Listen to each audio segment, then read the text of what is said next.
Good. Because you gotta rob to get rich in the Reagan era. You want some more? How's that? Here, look, here, how's that, all right? In the spring of 1991, as America's inner cities continued to reel from the devastation of the crack epidemic, a searing crime thriller burst onto movie screens that would forever change how Hollywood portrayed urban America. New Jack City, the directorial debut of Mario Van Peebles, arrived like a thunderbolt, offering audiences an unflinching look at the drug trade that had ravaged black communities throughout the 1980s. Set against the backdrop of Harlem at the height of the crack era, the film follows the meteoric rise of Nino Brown, portrayed with chilling charisma by Wesley Snipes. Brown is a ruthless drug kingpin who seizes control of a housing project called The Carter, transforming it into a fortress-like crack manufacturing and distribution center. As his criminal empire expands, a determined undercover detective named Scotty Appleton, played by Ice-T in his first major film role, makes it his mission to bring Brown down. New Jack City wasn't just another crime film. It arrived at a pivotal moment in American history, when the consequences of Reaganomics, urban disinvestment, and the war on drugs had created perfect conditions for the crack trade to flourish in America's forgotten neighborhoods. The film dared to examine not just the symptoms of urban decay, but its root causes, drawing clear connections between government neglect, economic desperation, and the allure of the drug economy. What made the film especially remarkable was its willingness to show both the glamour and the grotesque reality of the drug trade. For every scene of Nino Brown flaunting his wealth and power, there's a devastating portrayal of crack addiction through Chris Rock's character Pookie, a former childhood friend of Scotty's now trapped in the cycle of dependency.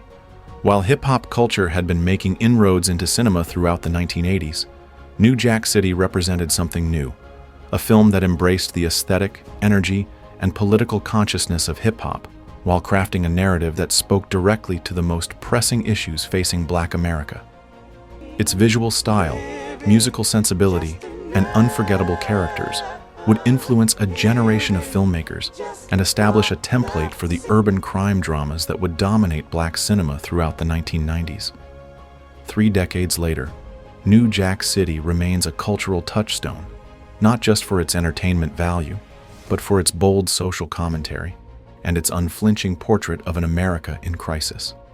In many ways, it stands as both a time capsule of a specific historical moment and a sadly timeless examination of how power, greed, and systemic inequality continue to shape American urban life. New Jack City stands as a masterclass in visual storytelling, with Mario Van Peebles bringing a distinctive directorial eye to his feature debut. The film's cinematography, helmed by Francis Kenny, creates a stark visual dichotomy between the gritty reality of crack-ravaged Harlem streets and the opulent lifestyle of drug kingpin Nino Brown.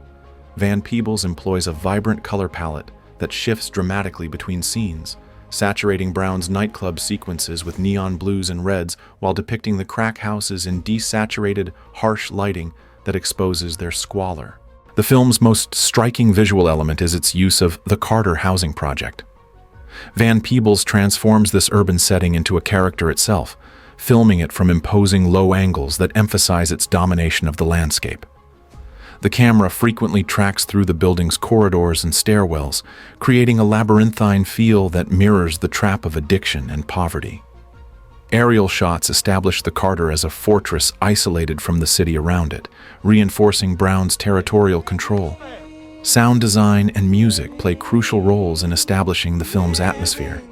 The soundtrack, featuring artists like Ice-T, Queen Latifah, and Color Me Bad, doesn't merely complement the visuals, but actively drives the narrative. The infamous party scene where Nino celebrates his rise to power is punctuated by Johnny Gill's "I'm Still Waiting," creating an ironic counterpoint to the destruction his empire causes. Meanwhile, Keith John's haunting rendition of "For the Love of Money" serves as Nino's theme, underscoring the film's commentary on capitalism gone rogue. The editing techniques employed by Van Peebles and editor Jim Fancher deserve special attention. The film utilizes rapid cutting during its action sequences, creating a sense of chaos and unpredictability. By contrast, Scenes of drug production and distribution are shown in almost documentary-like precision, with methodical cuts that emphasize the business-like efficiency of Brown's operation. This juxtaposition reinforces a key theme, that beneath the violence lies a coldly calculated enterprise. Production designer David Nichols crafts environments that tell stories on their own, from the fortress-like Carter with its lookouts and security measures to Nino's luxurious penthouse apartment, which visually reinforces his above-it-all mentality. The contrast between these spaces and the police station's utilitarian design further highlights the film's exploration of power dynamics. Several sequences in the film demonstrate Van Peebles' technical virtuosity and have become iconic in crime cinema. The opening montage, set to Ice-T's New Jack Hustler, establishes the film's visual language immediately. Using slow motion, jump cuts, and strategic freeze frames, Van Peebles creates a documentary-like portrait of crack's impact on the community, with shots of actual drug deals and users intercut with the fictional narrative. This blurring of reality and fiction heightens the film's authenticity and urgency. The notorious wedding massacre scene represents another technical achievement. Van Peebles uses a fluid Steadicam shot that follows Nino through a wedding reception before the sudden eruption of violence, with the camera becoming increasingly unstable as the scene descends into chaos. The contrast between the white wedding decor and the brutality that unfolds creates a visual shock that emphasizes Nino's ruthlessness. What makes these technical elements so effective is how seamlessly they integrate with the film's themes. The visual language of New Jack City doesn't just show us the crack epidemic. It makes us feel the intoxicating pull of power and money alongside the devastating consequences of addiction. Through its technical craft, the film forces viewers to confront uncomfortable truths about urban America at the dawn of the 1990s, creating an immersive experience that remains powerful decades later. New Jack City assembled a remarkable cast that blended established actors with musicians, making the leap to dramatic roles, resulting in performances that have become iconic in the pantheon of black cinema. At the center of this ensemble is Wesley Snipes, whose portrayal of Nino Brown stands as one of the most memorable villains in crime film history. Snipes brings a terrifying charisma to Nino, creating a character whose philosophical justifications for his actions make him all the more disturbing. His famous line, "Am I my brother's keeper?" Am I my brother's keeper? Yes, I am. Am I my brother's keeper? Yes, I am. Am I my brother's keeper? Yes, I am. Yes. Delivered with a mix of contempt and self-righteousness, encapsulates the character's twisted moral code. Snipes physically transforms for the role, combining smooth charm with explosive violence. His performance is carefully calibrated. In public, Nino maintains the veneer of a community businessman, but in private meetings with his Cash Money brothers, Snipes reveals the cold calculation beneath. Perhaps most chilling is how Snipes portrays Nino's gradual descent into paranoia and megalomania, his power corrupting him from within. As Scotty Appleton, Ice-T delivers a surprisingly nuanced performance for a rapper making his first major acting appearance. He brings authentic street knowledge to the role while conveying the internal conflict of an officer whose personal vendetta against drug dealers drives him to increasingly questionable tactics. The scenes where Scotty struggles with his undercover identity show Ice-T's unexpected range, particularly as he bonds with and ultimately betrays Nino's organization. Perhaps the most revelatory performance comes from Chris Rock as Pookie, the crack addict who becomes a police informant. Rock, primarily known as a comedian at the time, brings heartbreaking vulnerability to the role. His detox scenes are difficult to watch precisely because Rock abandons any comedic defense mechanisms, fully embodying the physical and psychological agony of withdrawal. When Pookie relapses later in the film, Rock conveys both the character's shame and his helplessness against addiction's pull. The supporting cast provides critical texture to the film's world. Alan Payne's Gerald G. Money Wells serves as Nino's increasingly unstable lieutenant, with Payne effectively charting the character's resentment and eventual betrayal. Judd Nelson brings complexity to Nick Peretti, avoiding the white cop stereotype by suggesting a character with his own demons. Mario Van Peebles wisely cast his father, blaxploitation legend Melvin Van Peebles, as a police detective, creating a symbolic bridge between two generations of black cinema. What makes these performances particularly effective is how they resist one-dimensional portrayals. Even as Nino commits horrific acts, Snipes never makes him a simple monster. We understand his ambition and the societal conditions that shaped him. Similarly, the law enforcement characters aren't portrayed as unblemished heroes, but as flawed individuals sometimes using questionable means for justifiable ends.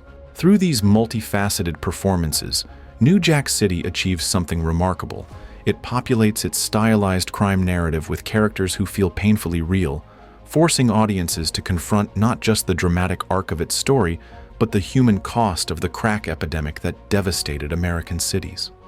New Jack City transcends the conventions of a standard crime thriller by embedding powerful social commentary within its narrative framework.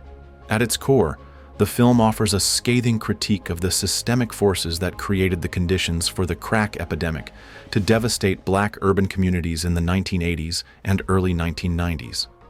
The film's most incisive theme is its examination of how crack cocaine represents a perversion of capitalist principles. Nino Brown explicitly frames his criminal enterprise in business terms, even conducting board meetings complete with profit projections. In one of the film's most revealing scenes, he declares, "You gotta rob to get rich in the Reagan era," directly connecting his criminal activities to the economic policies of the time. Van Peebles draws clear parallels between Nino's ruthless pursuit of profit and the corporate raiders celebrated in mainstream culture during the greed is good era, suggesting that the Cash Money brothers are merely applying Wall Street principles to the street economy.